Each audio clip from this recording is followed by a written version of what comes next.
Cette audience publique ne respecte pas la politique de la consultation et la participation publique de la Ville de Montréal. C'est pas du tout raisonnable de convoquer une audience publique dans les délais que vous avez imposés.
Qui était, quand il a fait cette déclaration, le ministre de Justice du Canada, M. Martin Cochon.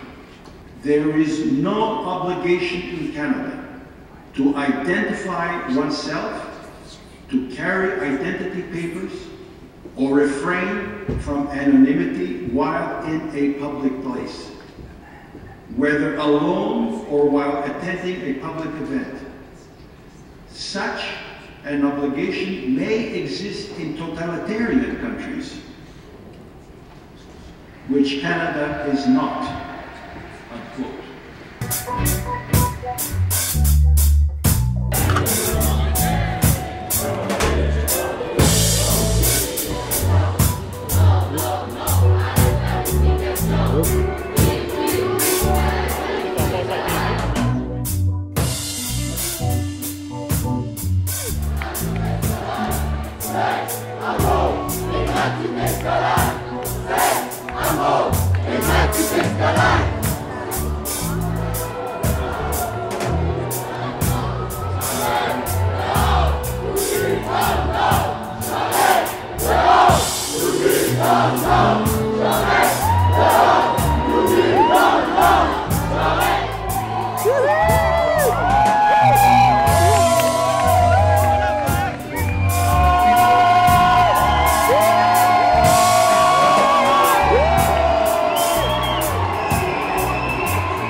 Nous assistons à l'escalade de la violence et de la peur. Mesdames et messieurs les élus, ne cédons pas à cette escalade. Usez de l'autorité que vous confère votre fonction pour calmer les esprits plutôt que de soigner le mal par le mal. La police et la justice sont aujourd'hui détournées de leur raison d'être. Les juges multiplient les injonctions, plongeant les cégeps dans un cauchemar pour les étudiants, les parents, les administrateurs et tout le personnel. Les policiers tirent à bout portant des projectiles à létalité réduite sur des manifestants pacifiques, frappent des personnes âgées, matraquent, arrêtent et fichent des centaines de manifestants pacifiques, et tout cela au lieu d'arrêter le petit nombre de casseurs. Vous connaissez comme moi les dégâts et le coût pour cette ville, coût économique et social. Dans tout cela, il y a un maître du jeu, c'est le Premier ministre. Adressez-vous à lui, qu'il cesse d'entretenir la violence et la peur, qu'il proclame un moratoire, une trêve, qu'il fasse cesser cette spirale infernale. Et pourquoi? Parce que les manifestations ne sont pas la cause des troubles, mais bien l'effet de l'intransigeance du gouvernement qui depuis 3 ans refusait de discuter avec les étudiants sur les droits de scolarité et qui depuis 3 mois refuse d'écouter, méprise les étudiants en grève, entretient la peur dans la population et encourage la répression des libertés fondamentales.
Or, lundi au conseil municipal, M. le maire et vous-même, M. le président, avez tous les deux réaffirmé que ces critères ne justifient pas en soi une intervention, car l'objectif de l'amendement n'est ni de pénaliser les manifestations spontanées, ni d'empêcher l'anonymat pour les personnes qui ont une bonne raison de manifester dans l'anonymat, notamment en voulant se masquer de l'employeur actuel ou futur. Ce qu'on est donc en train de dire, c'est toutes les personnes qui participent désormais à des manifestations spontanées dont le trajet n'a pas été dévoilé et toutes les personnes qui manifestent masquées se situent dans une situation d'illégalité et ce sera à la police de juger quelles de ces personnes semblent avoir une intention de commettre un crime et lesquelles méritent une intervention. C'est un peu comme ramener la limite de vitesse très basse et de se fier au jugement des policiers pour décider avec discernement de qui arrêter pour excès de vitesse ou pire, de juger à partir de la voiture des gens s'ils s'apprêtent à dépasser la limite de vitesse. Il est impératif que les personnes qui participent aux manifestations puissent avoir l'assurance que leur rassemblement ne sera pas réprimé sans raison et qu'elles ne feront pas l'objet d'amendes arbitraires. Nous croyons fermement que la seule manière d'assurer la confiance mutuelle est que les interventions policières dépendent de critères clairs et transparents, comme la commission de gestes illégaux ou une menace avérée à l'ordre public. En ce sens, les dispositions existent déjà dans le règlement actuel.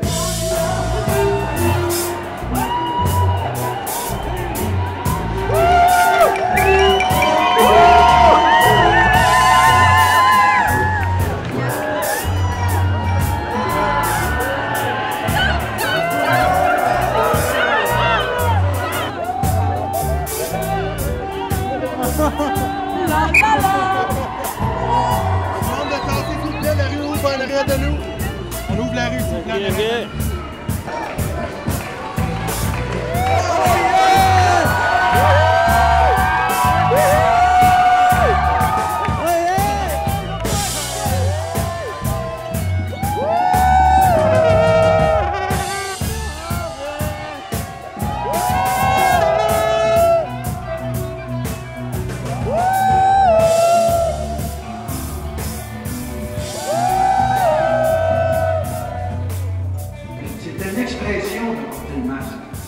Les mascottes, lors de manifestations, je pense entre autres au Journal de Montréal, il y avait une mascotte qui était présente dans toutes les manifestations.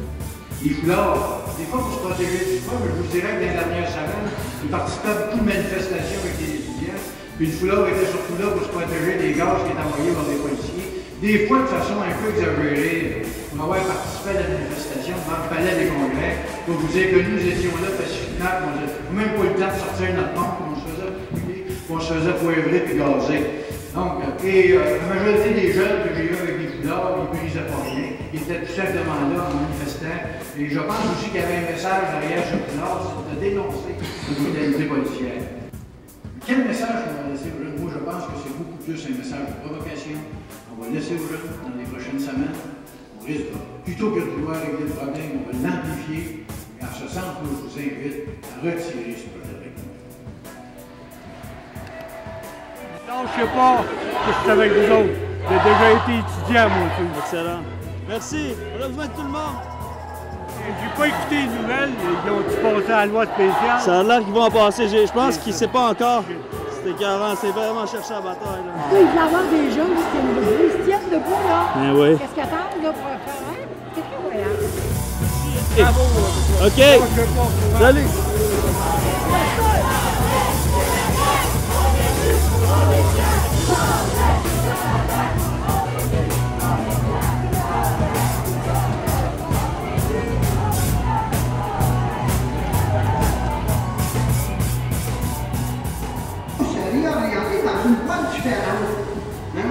Vous allez cultiver le terrorisme à la base du terrorisme.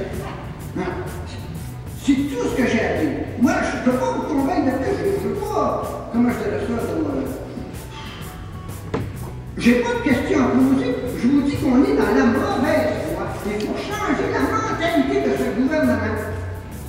Monsieur Charest, je me soupçonne de vouloir cultiver du terrorisme pour ensuite avoir des lois spéciales, puis avoir des lois, des mesures de guerre pour pouvoir se maintenir en poste.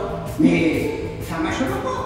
Et si vous adaptez ça, là, le gouvernement va se faire justifier d'en faire plus, d'aller au-delà du raisonnable. Déjà que c'est déraisonnable ce qu'il fait, vous allez lui donner le feu vert pour aller encore plus loin. C'est pas ça qu'il faut faire. Il faut lui envoyer un message clair et précis. Monsieur Charest, vous êtes dans la mauvaise voie. Essayez pas. La dictature au Québec n'a pas d'avenir. Puis quel que soit ce que vous voulez faire, hein, quels que soient les règlements, si les gens décident d'aller au-delà des règlements, vous allez avoir les troisièmes SLQ. Puis ça sera plus minable la journée que les étudiants vont mettre le feu aux universités. Qu'est-ce que vous allez faire? Allez-vous être content? Vous dire, non, vous allez envoyer des soldats encore. Vous allez demander d'avoir des mesures de guerre. Ça va coûter combien? Il faut réfléchir. Il faut envoyer un message clair à ce gouvernement qui est le suivant. Vous êtes dans la mauvaise voie, vous êtes dans la mauvaise direction. Cultivez la justice et la paix fleurira. C'est tout ce que j'ai à vous dire. Le contraire, c'est dans la mauvaise voie. De la loi spéciale, c'est vous qui allez devoir dealer avec, là, tu sais. Parlez-en à votre syndicat, là. Venez aussi avec nous autres, il est temps que ça change, là. C'est qu'on n'a pas hâte. C'est tellement niaiseux parce qu'on s'en va tous dans la même direction. Les verts, les rouges sont tous vers le moratoire, les blancs, les pacifiques. C'est le même qu'on avance au Québec. On discute. Puis tout le monde est pour discuter. Il n'y a que le gouvernement qui veut poser une loi qui va militariser le conflit parce que c'est pas avec cette loi-là que le conflit va disparaître. Puis ça va falloir que le gouvernement Charest le comprenne.